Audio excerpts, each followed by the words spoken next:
Have you ever watched the glow of your phone in a dark room, typing a message, rereading it, then deleting it like it never existed?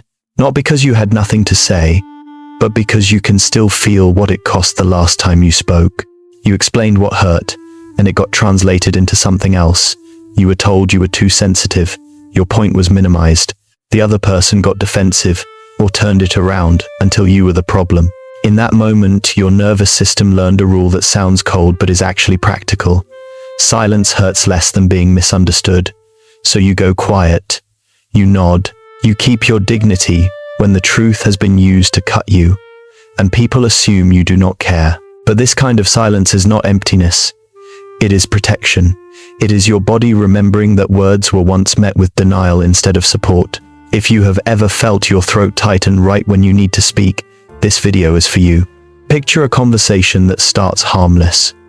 You are sitting across from someone you care about, and you finally try to name what has been sitting in your chest for weeks. You keep your voice calm. You choose your words carefully. You say, "I felt alone when you disappeared last night, and it scared me." For a second there is space, then the familiar turn. They laugh a little, not cruel, just dismissive. You are overthinking. That is not what I meant. Why do you always make this a problem? The focus slides off your pain and lands on your personality. The more you explain, the more you hear yourself being edited. What you meant becomes an accusation. What you needed becomes drama. And then your body makes the decision before your mind can argue. Your throat tightens. Your shoulders go still. You stop offering details. You stop fighting for the exact shape of your truth. Not because you do not have it, but because you can already predict the price. In psychology, we do not only respond to what happened, we respond to what it led to. Over time, you learn a quiet rule that is not romantic, just efficient. Silence creates less damage than being misunderstood. It avoids emotional collision. It keeps the room stable. It protects your dignity in places where honesty once got used against you. That is the kind of silence we are talking about. Silence does not mean you feel nothing. In a lot of cases, it means you feel too much, and you have learned that sharing it is not always safe. This is why psychology often describes this pattern as emotional withdrawal, a protective retreat from connection when connection has repeatedly carried a cost. It is not simply choosing to be private, it is your system stepping back from exposure. Because for you, speaking is not just talking. Speaking is taking a risk. It is offering your inner world and hoping it will be held with care, not twisted, minimized, or used as evidence against you. Here is the twist most people miss. Many silent people are not lacking words. They are anticipating outcomes. They have done the math before. They know how quickly a vulnerable sentence can be turned into an argument about their tone, their timing, their motives. So their quietness is not emptiness, it is strategy. It is an attempt to prevent the old pattern from repeating. And this is where we need to get precise. We are going to look at why the body starts treating communication like a threat, how withdrawal can be temporary and healthy, and how it can also become chronic, turning from a pause into a place you live. We will talk about the internal noise behind the calm surface, and why the real problem is not that you are silent. The real problem is that safety is missing. When safety returns, words return too. Not by force, but by nature. And to understand why safety disappears, you have to look at the price you have paid for speaking. Sometimes it is subtle. You finally put words to a feeling, and the other person translates it into something you did not say. You meant, "I was hurt." They hear, "You are attacking me." You meant, "I need reassurance." They hear, "You are controlling me." The moment your meaning gets rewritten, your nervous system learns that language is not a bridge here, it is a battleground. Other times the cost is dismissal. You open your mouth and you are met with, "It was not that serious. You are being dramatic. You are too sensitive."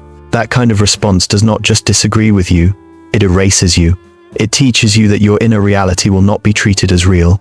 And then there is the cost of being brushed aside, when the subject changes, when your pain is met with silence or a quick fix, when the message is clear, your feelings are inconvenient. But the most expensive cost is when vulnerability triggers defense. You share something tender, and it comes back as blame. "You are making me the bad guy. Why are you doing this now? If you had said it differently, Suddenly you are apologizing for having a feeling. In that environment, telling the truth can feel like handing someone a tool they will use to make you smaller. So silence becomes a form of dignity. Not dramatic, not manipulative, just protective. It is the armor you put on when honesty has been used as a knife. And armor works. Until you realize you have been wearing it so long it starts to feel like a prison. When you have worn that armor long enough, something deeper can happen. It stops being a choice you make and starts being a state your body drops into. This is where the freeze response comes in.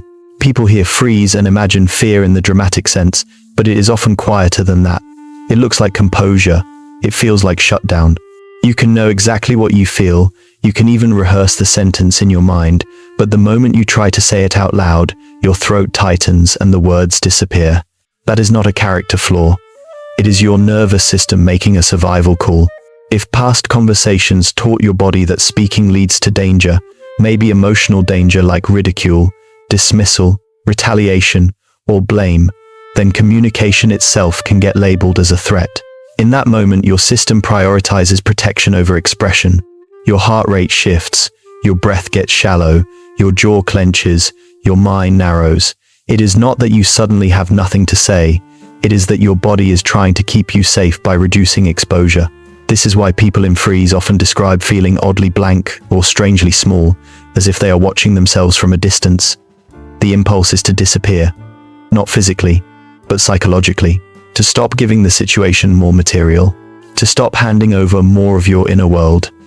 Even when you care deeply, even when you want to repair, your body remembers the cost faster than your logic can argue. So, if you have ever walked away thinking, "Why could I not just say it?" Understand this. You did not lose your ability to speak. You lost the felt sense that speaking would be met with support. And until that sense of safety returns, silence is not just something you do, it is something your body does to you. From the outside, this kind of person can look calm, even indifferent. They go quiet. They stop explaining. They let the conversation end without a fight. But the mistake is assuming the silence means there is nothing happening. For many people, silence is not emptiness. It is containment. Inside, it is loud. Their mind replays the exchange in loops, searching for the exact moment it shifted, the exact word that got misheard, the tone that might have sounded wrong. They analyze your facial expression, your timing, the subtext behind your response. They run a private investigation on their own feelings, double-checking whether they are being unfair, too needy, too intense, too much. This is what emotional withdrawal often hides. It is not a lack of depth. It is depth handled alone. They do not stop caring. They stop exposing. Because to speak out loud requires one more ingredient beyond insight and vocabulary. It requires a felt sense of safety. It requires the belief that what they share will be held with curiosity instead of judgment, met with accountability instead of defensiveness, received with care instead of reduction. So they process privately. They swallow the sentence. They choose the quieter path.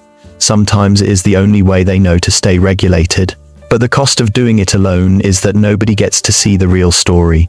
And being unseen, even when you are surrounded by people, is its own kind of pain. Now we need an important distinction, because not all withdrawal is the same. Sometimes silence is a temporary retreat that protects the relationship, not a permanent exit from it. In healthy form, stepping back is an act of regulation.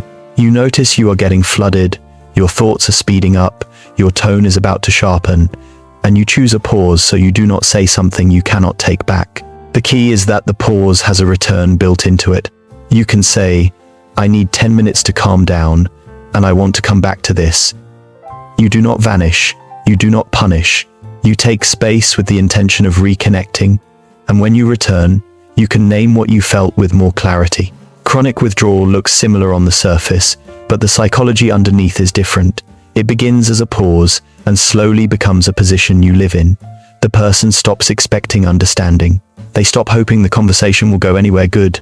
They stop believing their needs will be received without being used against them. So instead of taking space to regulate, they take space to prevent hope from rising, because hope is what makes disappointment hurt. You can hear it in the sentence they do not say out loud but live by internally. I tried before. I already know how this ends. At that point, they are not only withdrawing from conflict, they are withdrawing from intimacy. They keep interactions practical, safe, and surface level. They share facts, not feelings. They become hard to read, not because they want control, but because openness feels like walking into a room where you have been harmed before. This is when silence stops being a momentary tool and becomes a quiet grief. A retreat not just from a conversation, but from the belief that they will be met. Here is the paradox. Silence can keep you safe from emotional collision, but it also blocks the very thing you secretly want: connection. At first, withdrawal feels like relief. The argument ends. The pressure drops.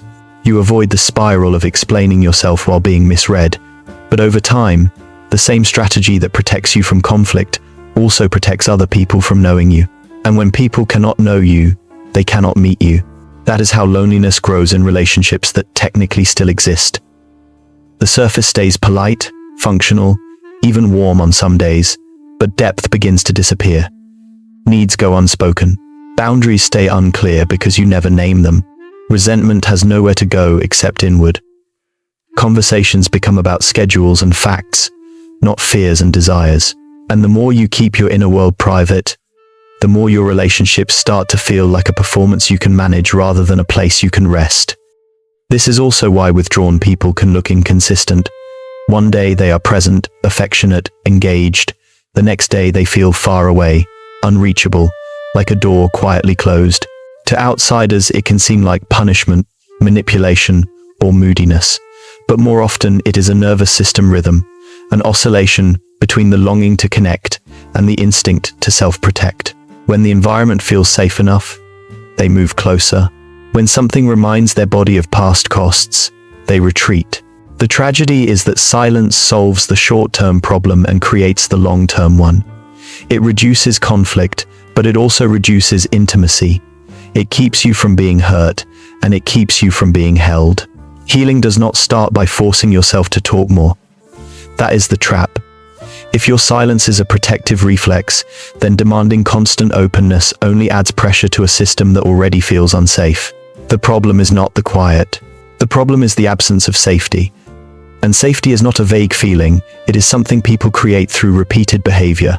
It is the experience of being heard without being corrected, minimized, or put on trial.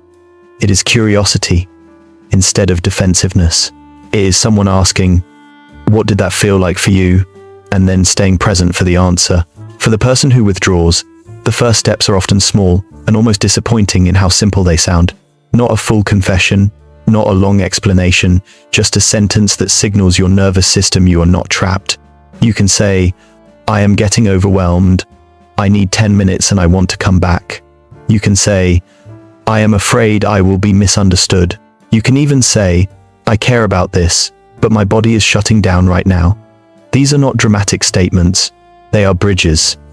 For the person on the other side, safety is built by not rushing, by resisting the urge to fix, debate, or defend, by reflecting what you heard before you respond, by holding the boundary of the conversation with respect, which means if you say you will revisit it, you actually do.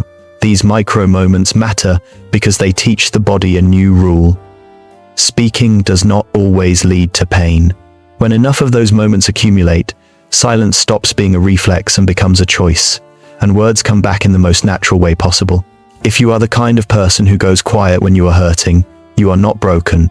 You adapted. You learned how to survive in environments where honesty was not met with care, where being real had consequences, where your feelings were treated like evidence against you instead of information about you.